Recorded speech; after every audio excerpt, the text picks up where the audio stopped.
Well, today we traveled to Kentucky because a collector wants to build something incredible for his kids using his sports cards. But we run into a last-minute conflict that leaves us a little sour, and it jeopardizes the entire deal. I'll be totally honest, that was a big card for me. It was. Yeah. Okay. That was the card, the Grail card in that lot, those pictures that brought me here.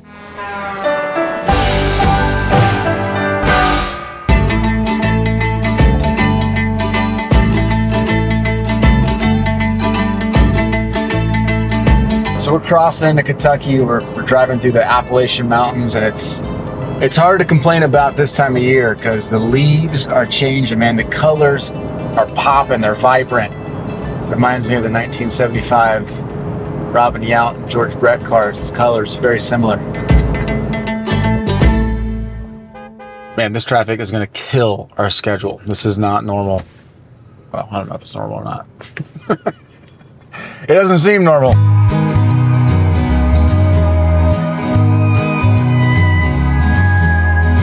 The good thing during that 32-minute delay was that we got to watch some NFL Red Zone.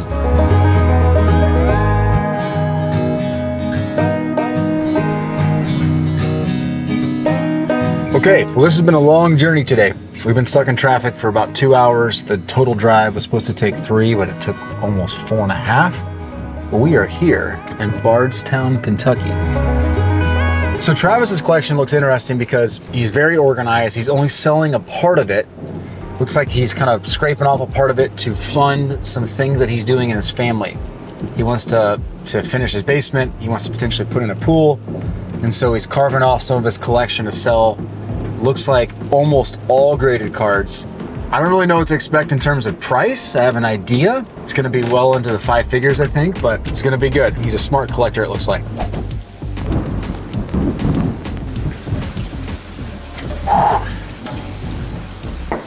Hey, what's up? Hi. How you doing? I timed this rain perfect. Yeah, I know. Y'all got terrible weather for this, right? Oh my goodness. Just started today though, so. Thanks for having us. Sorry. Yeah, no problem. Okay, so you got it going here. Yeah, I laid some stuff out for you. These 2 cases right here are gonna be your graded stuff. Okay. I don't think there's anything below, well, some vintage stuff's in here below an 8, but most of it's 9s and 10s. Okay. 8 5s. And then this stuff back here, you're free to like dig through it, whatever. I haven't looked through it in a very long time. I know there's a box of Griffies in here somewhere that I would want to keep. Okay. I would want to keep that. Everything else is free for you to take a look at. Okay. So it's free. Remember, well, it's not free. I heard that. Free to look at. But one box in here is Griffies that I do want to keep. So I'm excited to get into this, but tell me a little bit about your background in collecting, because this is only a piece of what you collect, right? I like rookie cards. You know, I like collecting rookies of all sports. But got started, you know, when King Griffey Jr. Okay. Those guys, Tony Gwynn, Cal Ripken Jr. The golden era. Yeah, the golden era. Okay. So, all right. But what they call it, junk wax, or but yeah, that's when I got started. Oh yes, the good old junk wax era. Travis got sucked into the hobby during the time when cards were printed into oblivion. But let's face it, guys like Griffey, Bonds, Jordan, and Barry Sanders brought so many folks into the hobby. Yeah, but then I have 2 boys, and then they kind of got into it, and then I started breaking my stuff back out, and then started grading stuff. Oh boy. So I like grading because I've always kept cards in like card cases and kind of, you know, trying to take care of them. But with grading, you know, you get a number, grade, and then it's already encapsulated. So I like that. So shout out to Grady and Lincoln, who are not here tonight, right? Yes, yes, they're carving pumpkins for Halloween. So. All right. That's a respectable alternative. Yeah, I think they really wanted to be here, but nice. So how's the collecting community in this area? Is it tight? Are you isolated? How does that work? I mean, I don't know many people that collect in this area, to be honest with you. Really? No, not really. You know, some of my friends know, you know, sports memorabilia, stuff like that, signed stuff, baseballs, they're into that, but not really cards. Every once in a while there's a pop-up. They'll put it on Facebook and it'll pop up and it'll be a little card shop in town. We take the kids there, you know, they like it. Yeah. But, you know, it's not really a big community here, you know. You and your boys, and, Pretty much. And then their friends, they they like them. I show them these when they come over. So yeah, we go to Lexington to Jimmy's Road Show, and then we go to Louisville. which is a big deal. It is, Yeah. yeah. A lot of sports memorabilia and stuff in there Yeah. too from Kentucky, current and past players. Okay. And then he's now he's got some good stuff in there. So kids like going up there and looking at that. So Okay. and then Louisville Sports Cards in Louisville, we Yeah. go down there. They've got a huge variety. Yeah. You know, they've got a lot to choose from. So when we go down there, we're usually there for an hour or 2 hours, whatever. So there's a way you stay connected to the hobby. Sure, You yeah. just got to drive a little bit. Yeah, just got to drive a little bit. Yeah. So I mean, why sell any of this? Was there something we kind of exchanged emails over? We've been talking for 6 months now. Right. Finally made it work. What's motivating you to sell some of this? My kids are 8 and 9, so I would love to eventually put a pool in for them. I grew up with one, so you know, family come over. It's just a big gathering place, a pool. So that's one reason, and the kids need to start their own collection. You know, so It's not. they You don't want to think give that the added collection. yeah. There's a couple in here that they want, and I asked them pool or cards. They said pool, so here we are. Yeah. I mean, I know it's not gonna pay for a pool, but it'll be whatever, you know. We'll go towards it. Yeah, go towards it. Okay. Plus, they're in sport. They're in sports, and what are you gonna do? I'm gonna let them sit here until I'm 80, you know, and then they're worth something, but they're in somebody's attic or something, you know. So Yeah. I wouldn't mind displaying them, but at the end of the day, it's, you know, let somebody else enjoy them. The kids are at an age where I think they could really enjoy a pool, even maybe a basketball court out back, and we're finishing the basement right now, so that's the reason why. You want to give me the tour? Tell me what Sure. we're looking at here? Yeah, sure. By the way, these are some of the biggest pelican cases I've ever seen.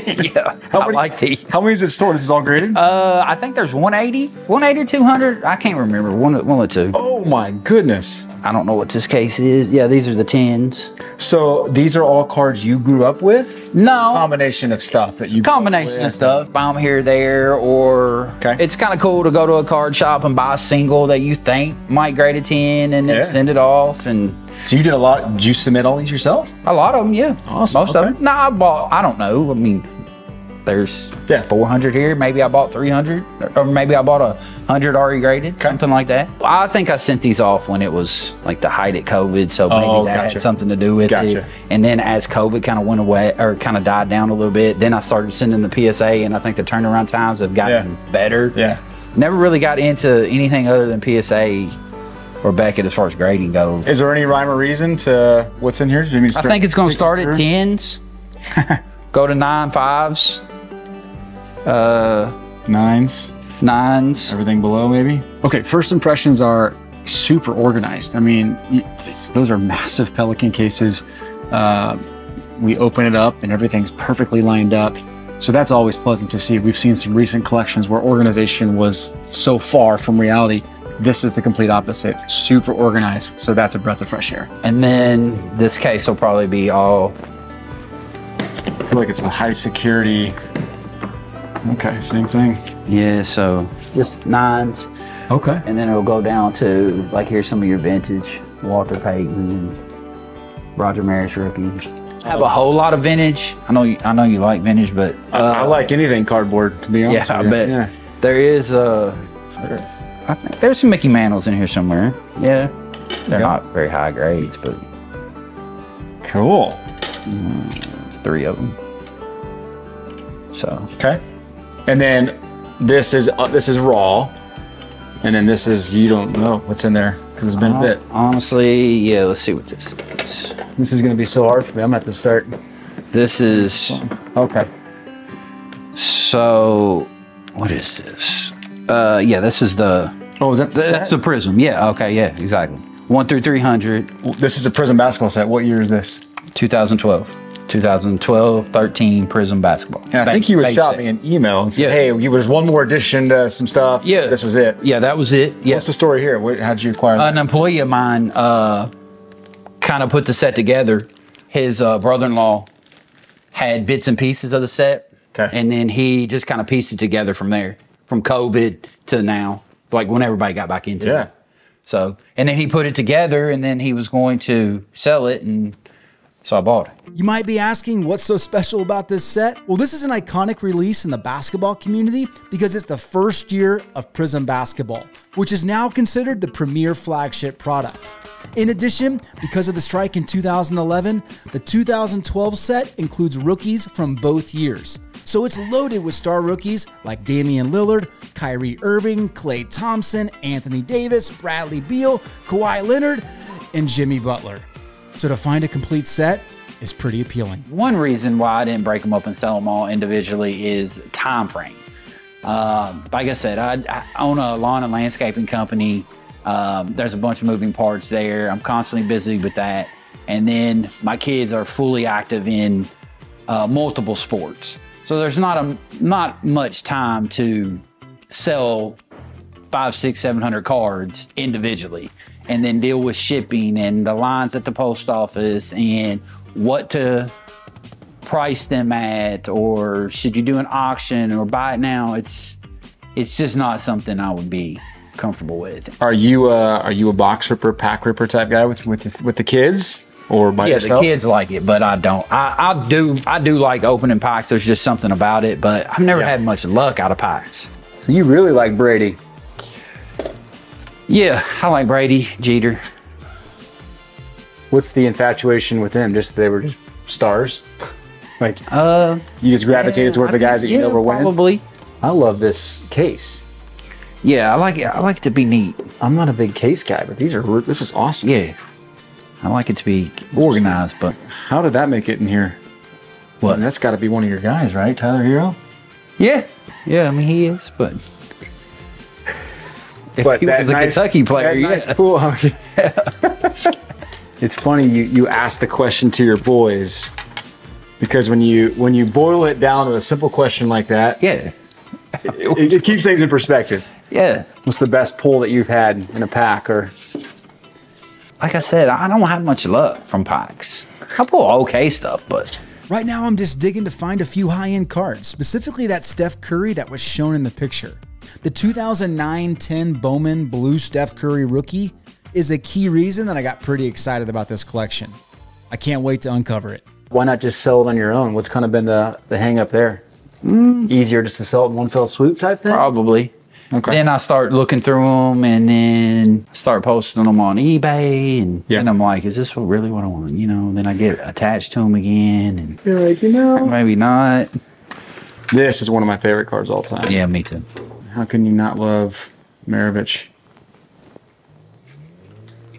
Did you know that we have 40 other full episodes from collections across North America? We have tough negotiations, emotional stories, plenty of laughs, and even some awkward moments. Be sure to subscribe to the channel and check out some of the other incredible episodes after you finish this one here. Back to the show.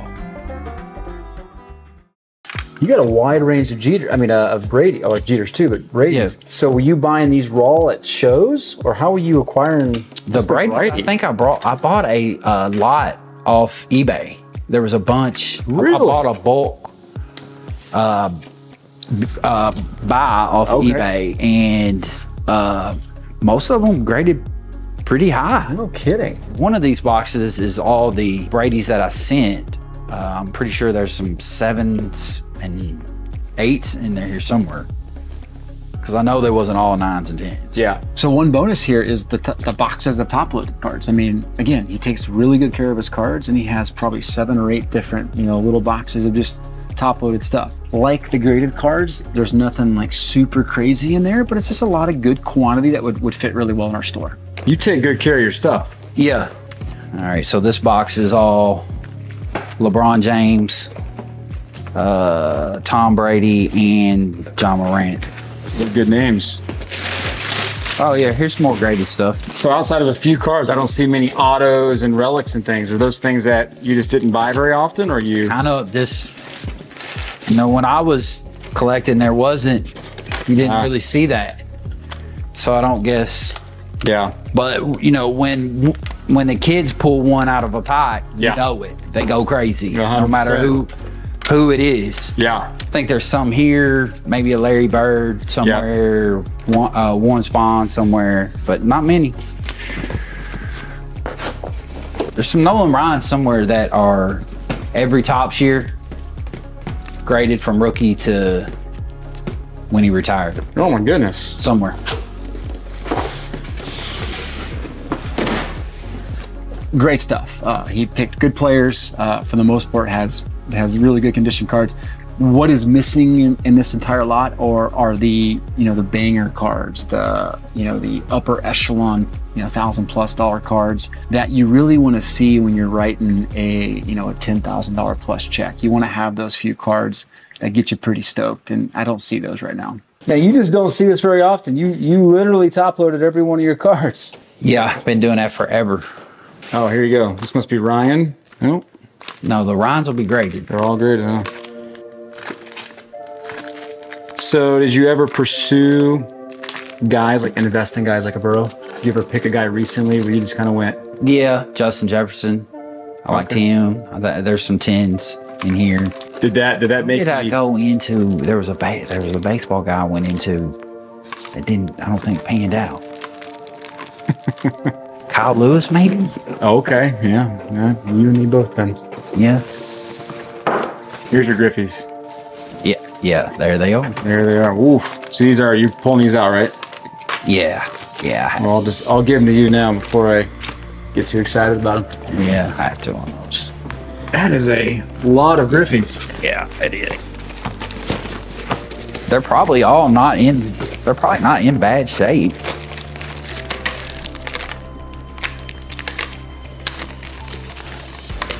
There's Jaw here. This is a stack of, this whole row is LeBron James. I'm assuming the whole row is LeBron James. From 2005 to 2021. All right, two more. Look at that. It's like your kids helped you here. Yeah. How did you throw your... They didn't, but yeah, that's me. So I can keep trying. Oh, here's your Ryans right here. Okay. So this is the whole Topps print run? Yeah, the rookie is in there. And I think the only two that I don't have are the 68, 69. So we're looking through the Topps run of Nolan Ryan, and you can tell that he was grading these from a collector perspective. He wasn't trying to put a Gem Mint Topps run set together. He was just getting the cards that he could and grading them. And there's a wide range of those in there, from super low grade to older stuff to the higher grade newer stuff. I respect it as a collector, but from a resale perspective, sometimes having it ungraded is actually better than having a super low grade 80s or late 70s card. There you go, all the way. Thankfully they got a little easier to grade as you got older, or newer. Yeah. Is it graded in there? More graded. There you go. There's your boy Kyle Lewis. Yeah. So there was one card I can recall in your pictures, was that Steph Curry blue. Yeah, the blue. Yeah. Is that still in here? It's not. No. Oh, you pulled it out? I did. Okay. I did. Yeah. Okay. Was that, you just want to keep it? I do. Okay. Yeah. Yeah. I do. Okay. Yeah. I mean, the boys, we talked about it, and there were some that they wanted to keep, and that was one of them. Super bummed about the Steph Curry. That was the card, the Grail card in that lot, those pictures that brought me here. So I'm a little bummed. I want to be careful again. It's his family, his kids want it. So we'll balance out that and how it plays into my excitement for everything. What else is coming out? Nothing. Just the Tyreek. Okay. Everything else is available. Okay. I'll be totally honest. That was a big card for me. It was. Yeah. Okay. It's not a deal breaker by any stretch, but that was a big card. That was the card that I'm like, oh, okay. Yeah. I love it. Yeah. It's rare. It's only 8.5, right? It was an 8.5. Yeah. Yeah. Okay. So you want me to put it back in? They'd kill me if I did, but Okay, well, I don't. I'm sorry it was in No, you're good. It's your collection. It's not mine. Yeah. It's your collection. You do what you want. It's all good. What's that card going for? 8.5 is probably 15 on eBay. Okay. Yeah. Yeah, pretty big card. Yeah. Is that what you would have guessed? I would have. I thought it was a little bit more. Okay. But Yeah. I don't know. I don't look at this stuff as much as you do, so I don't know really. So. Okay. Is there anything that you would throw in that you haven't put out here, like a big card or big cards, that you would consider selling? That you're on the fence. I mean, or I think everything is here. Okay. Yeah. All right. Do you like signed balls, baseballs? I don't. Really? Just cards? I mean, I like them for myself. Yeah. But yeah. Okay. So I think I came in with a number in mind. I was thinking no more than $15,000 was going to be how I was going to play this, knowing full well that a lot of this, PSA 9, PSA 10 stuff, even if it's just common cards, they sell really well in our live store, our live events in our eBay store.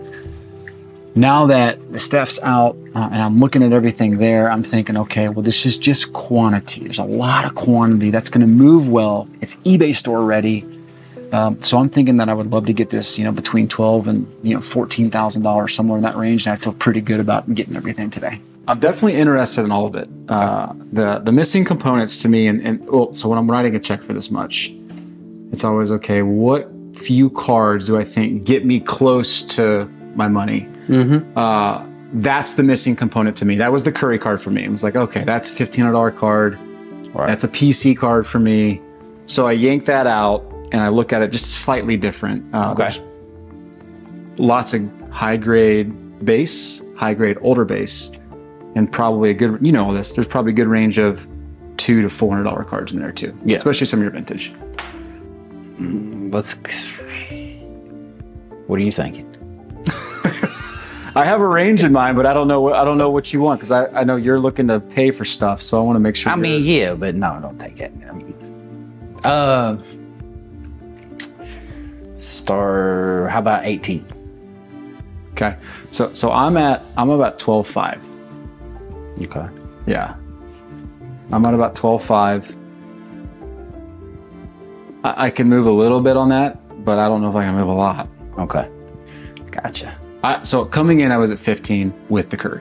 Okay. I thought, okay, looking at what you sent pictures of, I kind of get a vibe of how you collect. The Curry swings it. That Prism set swings it another $500-700. Yeah. But we pull it out, so I'm like, okay, let's subtract the $1,500 right off the top. Yeah. I get it. I understand. I think I could come down a little bit too, but 18, and so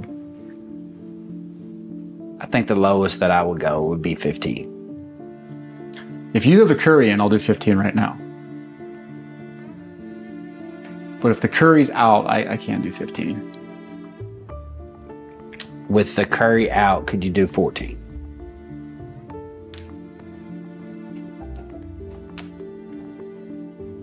How about 13,750? 13,750.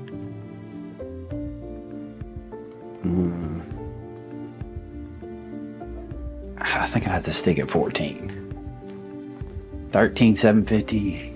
Yeah, 14.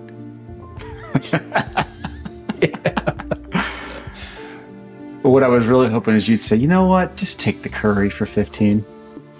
I know, but I can't. Because your boys will come back in and just tackle you? Yeah, it's no, my wife. They want that card, so. Honestly, should have never been in the pictures. It's good. It's good. 13.9 will do it. 13.9. What's $100 more? What's $100 less? Okay. 13.9. 13.9. Gotcha. All right. Yep. We've got some great news. All of the cards we just bought from Travis, we are auctioning live on our Whatnot platform this Friday. You get access to every single one of those PSA slabs at spectacular prices. 30-second auctions, no reserve, and you get to come hang out with us. And not to mention, if this is your first time on Whatnot, you sign up with our link, you get a free $15 to spend. Pretty hard to beat that deal. Click the link in the show notes or in the upper right-hand corner. See you there. Thank you so much, man. No problem. Thank you. Appreciate it. Very nice. Tell your family it's a bummer we didn't get to meet them, but Yeah, they'll be bummed about it, but I will let them know you said hi and everything. all right. Yeah. Well, keep collecting. I will. All right. I Keep doing your definitely will. thing. Yep. All right, brother. Thank you. Thanks, Travis. Thanks. Yeah. Cards can be funny. As humans, we think we can just easily let them go. But as collectors, once we have to make that actual decision, we realize how attached we are to these little pieces of cardboard. Travis had an emotional connection to that Steph Curry, and ultimately he wanted to keep it in his family. As much as I wanted that card, I can't fault a collector for simply being a collector. Oh, and don't forget, if you love this episode, you're going to absolutely love these 2 episodes right here. Keep chasing.